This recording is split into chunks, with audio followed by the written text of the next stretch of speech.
Such heroic images that you have seen in Egypt, or you saw in Egypt in January 2011, and throughout the uprising, maybe you now take it for granted that these things happened. And sometimes comrades who live in the industrial West or the industrial democracies, they have some sort of a romanticized view of what the situation is like in the global South in terms of dissent and resistance.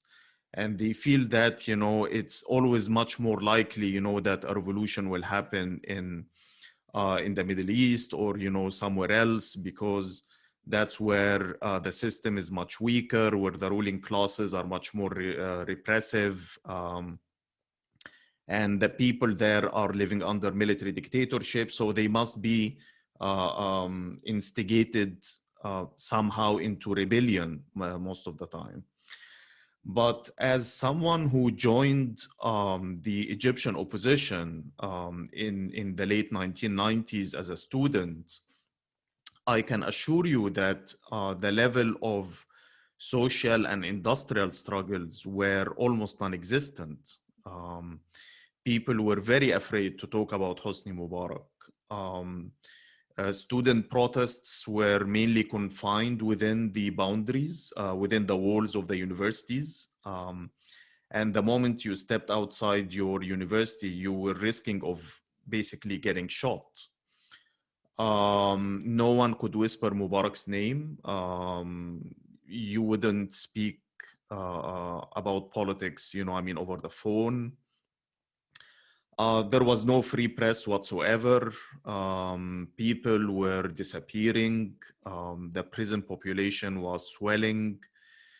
And as someone who, recently joined the ranks of dissent, sometimes we were outcasts. Actually, most of the time, we were an isolated minority of revolutionaries who were treated as lunatics, because we spoke about the prospect of a revolution and the need for revolution against Hosni Mubarak.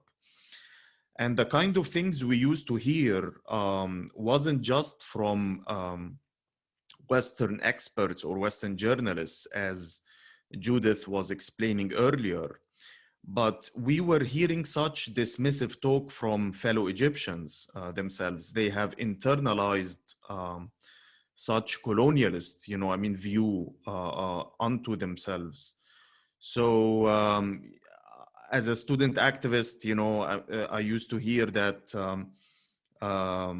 when did Egyptians ever revolt against the rulers? When did Egyptians ever go on an uprising against the pharaoh? We are used to dictatorships. We are always being ruled by the whip, and the Egyptians will continue to be ruled by the whip. You would hear really horrific talk, and not just coming from members of the ruling class, but even from the urban poor and from the working class. The kind of ruling class ideas were very dominant and very dismissive of Egyptians in general.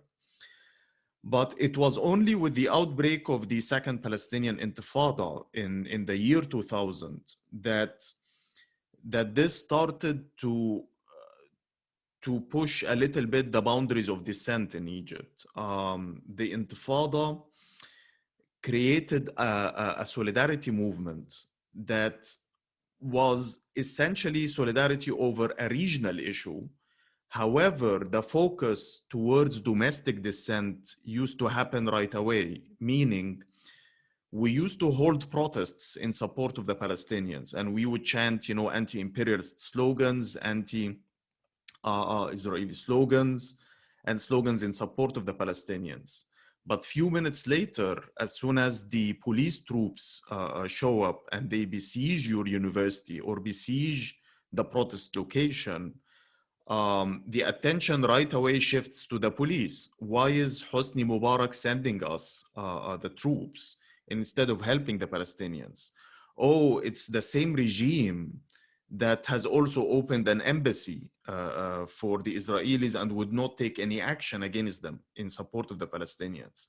And it's that same regime that's giving us bad education, that's giving us a bad health system, that's impoverishing with its policies, the majority of Egyptians. So people could draw parallels right away. And that's why the Arab regimes, they hate the Palestinians.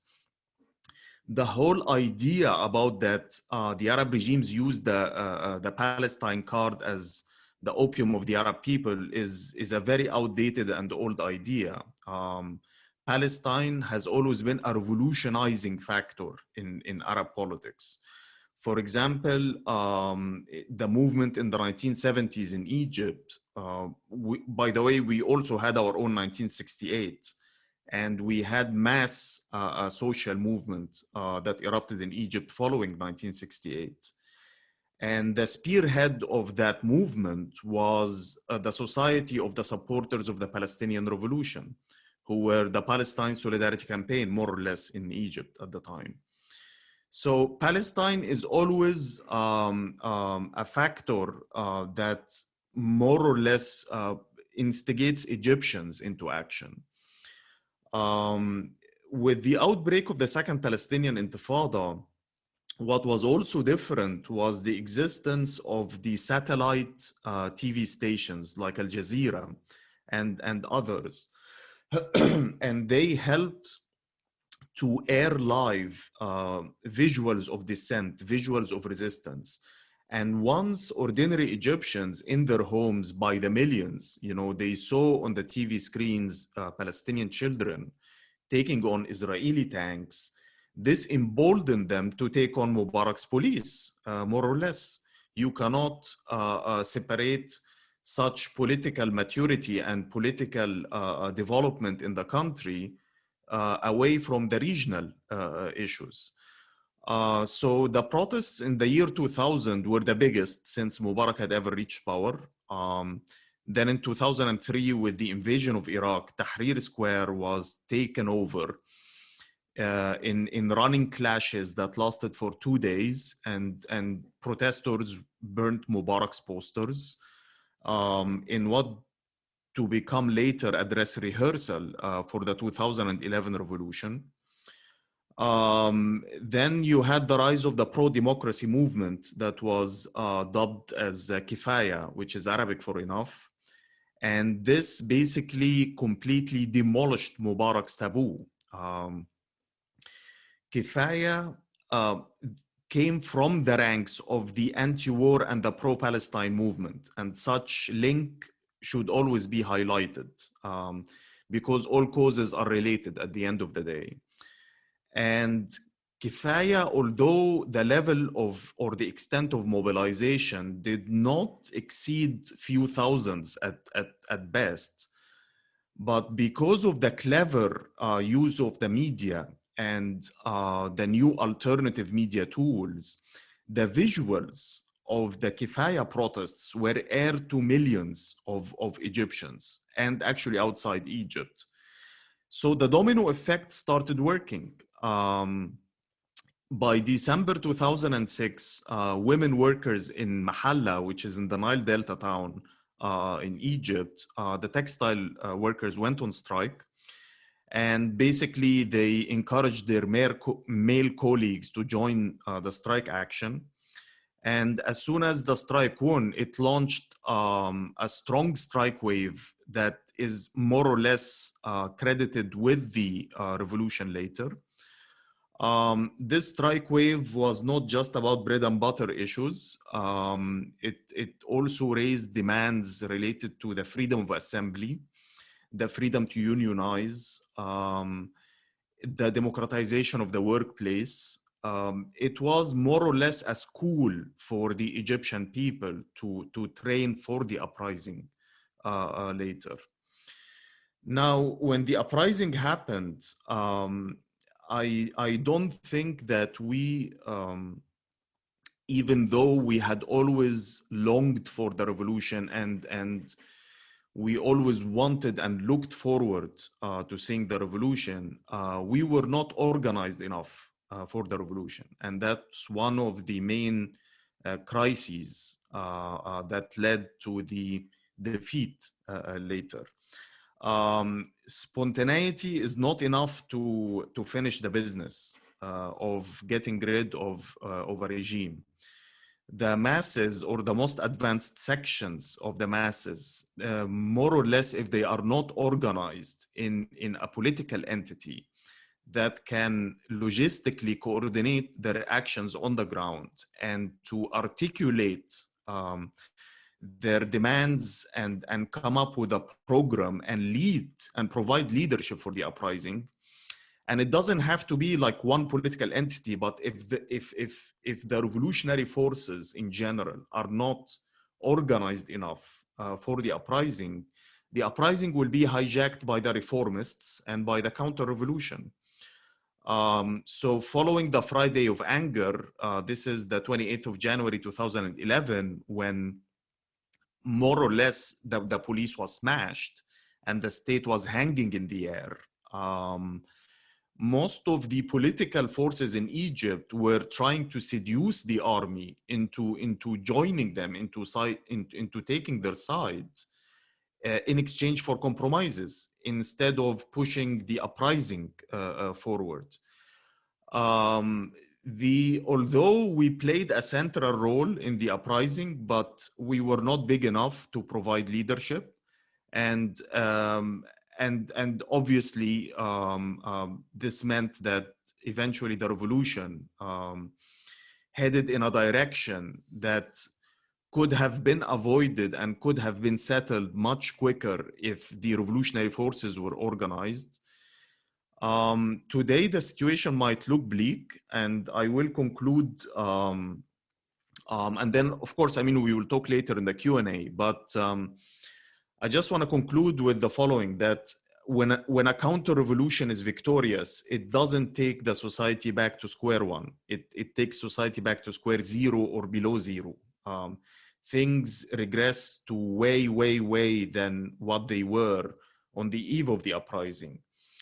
The situation today in Egypt might look bleak, but this is not because of the revolution. It's because of the counter-revolution. If we had been victorious, Egypt could have been a progressive model that could have inspired the rest of the planet into some alternative system other than the system we are living under today, and that's driving us into extinction, more or less. You can extend your solidarity to us in different methods, and we will talk about this more later in the Q&A.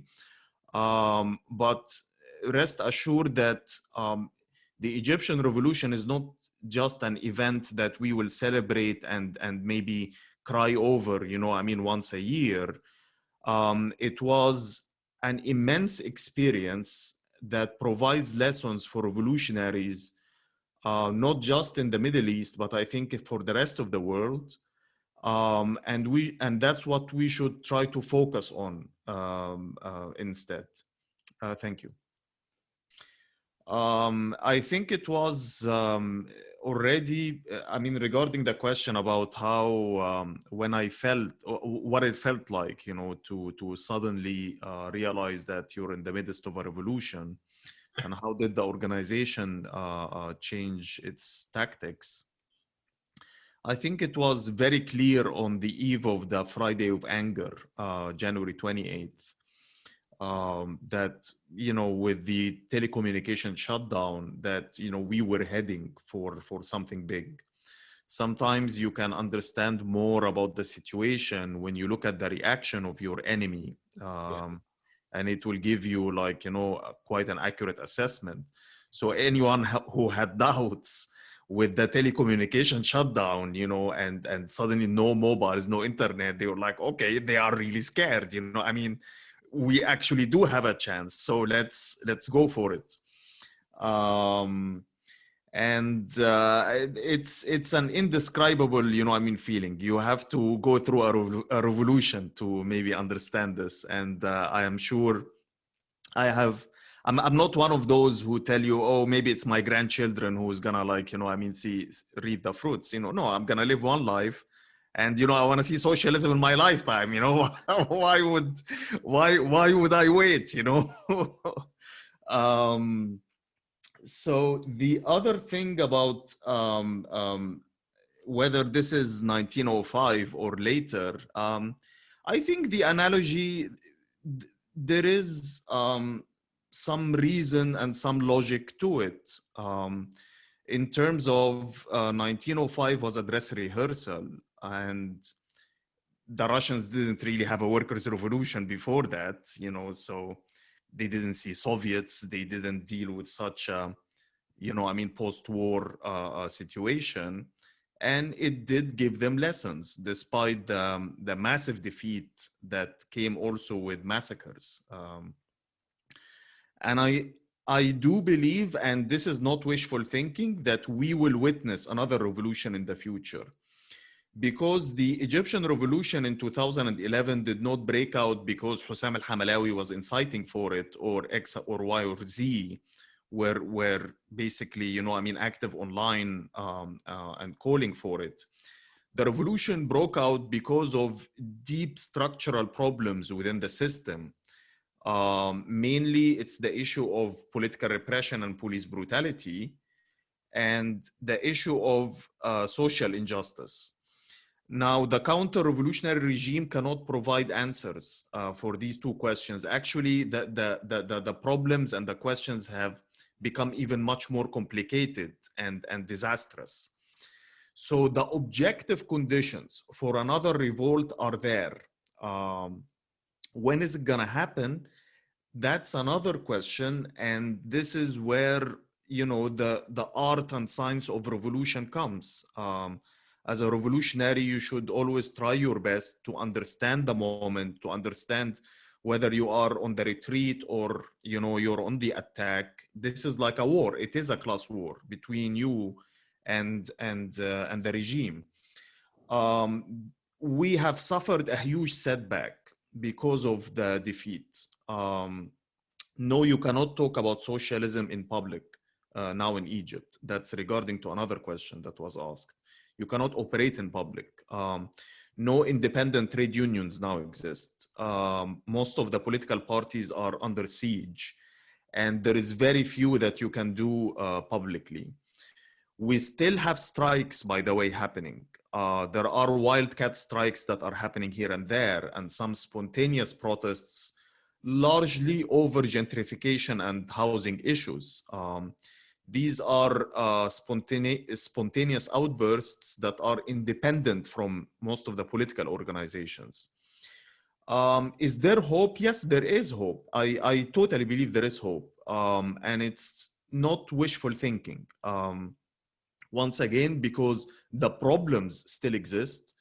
And secondly, is that regarding the issue of the memory of the class, which is extremely important for a success of a revolt, I think that we are very fortunate in our Egyptian case that it is very visually documented and preserved. So this reserve of experience is there, first, to tell the people that it's not a crazy idea to have a revolution. We've had it before. This is unlike my generation. When I became politically active as a teenager in the 1990s, people were telling me, when was the last time you ever heard of the Egyptians, revolting? That was 100 years, before this. We never even had a revolution against our local leaders. You had to, scratch in the rocks, as we say in Arabic, in order to find some document about the history of dissent in Egypt. This is completely different. Now, with one click on YouTube or on Facebook or on Twitter, you can get an entire archive of photos and see the bravery and the resilience of the Egyptians vis-a-vis the police and vis-a-vis the regime and the hopes that we had at some point. Okay, so how does this recovery happens? How do we move forward? Because this was asked by one of the comrades, and I think maybe I will conclude with this one. I think that in the same way that 2011 was the product of a decade-long process of accumulation of dissent and accumulation of smaller struggles, I think the revolutionary revival for the coming uprising is going to happen more or less in a similar fashion. We need, as political forces, to try to push the boundaries bit by political initiatives in Egypt that do not necessarily raise the demand of overthrowing now the regime immediately, because this is completely ludicrous in the current situation. We are far from that slogan, now at this point. And we try to push the boundaries a little bit to gain a little bit of margin where we can organize and then build on these like smaller victories, hoping to revive the structures that can sustain a mobilization. Spontaneity on its own cannot topple a regime. It's the intervention of political forces in those social movements and in those spontaneous uprisings that give it a political nature, that give it and articulate on a political program and can provide an alternative to the regime.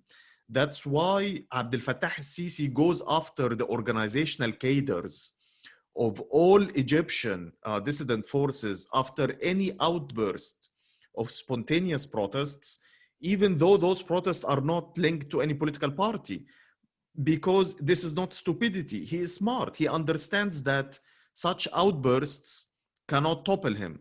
But it's only when the political forces, manage to provide it with leadership and coordination that this can prove risky to the regime. The last thing I want to say is that you in Britain and elsewhere, you can help us to spread the word. In the same way that the Russian Revolution took like 12 months, for the news to arrive to Martin's relatives. In our case, you can watch the revolution live. You can watch the crackdown and the counter-revolution. Always live.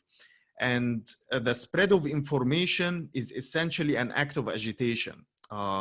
When you transfer those visuals to your circles of contacts in your own local countries, you are more or less setting the domino effect in motion.